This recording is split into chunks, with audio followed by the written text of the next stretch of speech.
தாவேக தலைவர் விஜய் தமிழக முதல்வராக பதவியேற்றது முதல் திரைப்பிரபலங்கள் அவரை சந்தித்து தங்களின் வாழ்த்துக்களை பகிர்ந்து வருகின்றனர். அண்மையில் சிவகார்த்திகேயன் விஜயை சந்தித்திருந்த புகைப்படங்கள் இணையதளத்தில் வெளியாகி வைரலானது. அந்த வகையில் தற்போது நடிகை வரலட்சுமி சரத்குமார் தன்னுடைய கணவருடன் விஜயை சந்தித்து வாழ்த்து தெரிவித்திருக்கிறார். இது குறித்து அவர் சமூக வலைதளத்தில், தளபதி, இந்த பதிவை பற்றி என்ன சொல்வது என்று யோசித்தேன். ஆனால் ஏற்கனவே இதை பற்றி நிறைய பேசிவிட்டோம் என்று உணர்ந்தேன். அதனால் ஒரே ஒரு விஷயத்தை மட்டும் சொல்ல விரும்புகிறேன். மக்கள் 100 விதமான விஷயங்களை பேசலாம். ஆனால் நாளின் முடிவில் ஜோசப் விஜய் தான் நம்முடைய முதலமைச்சர். மேலும் அவர் இங்கே நிலைத்து நிற்கவே வந்திருக்கிறார். விமர்சிப்பது எளிது.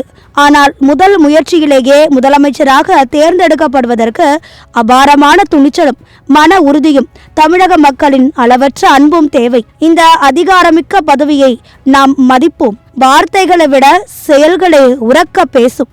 எப்போதும் குறை கூறிக்கொண்டிருப்பவர்களுக்கு காலம் உண்மையை உணர்த்தும். அதுவரை அவர் என்ன சாதிக்கிறார் என்று பார்ப்பதற்கு கொஞ்சம் பொறுமையையும் மரியாதையையும் ஊக்கத்தையும் வெளிப்படுத்துவோம். I love you sir. எப்பொழுதும் நான் ஒரு விஜய் வெறியன்தான். அது என்றும் மாறாது. எங்களை சந்தித்து இவ்வளவு நேரம் எங்களுடன் செலவிட்டதற்கு மிக்க நன்றி. சர்க்கார் படப்பிடிப்பு தளத்தில் நான் அவரிடம் சொன்னதை நினைத்து இப்போது சிரித்தோம். இதுதான் அவருடைய பயணம் என்று எனக்கு தெரியும்.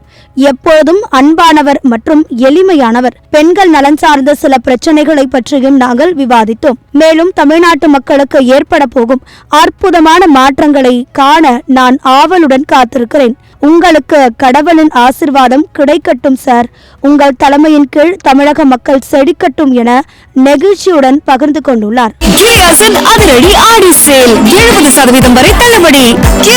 இது நம்ம ஃபேமிலி.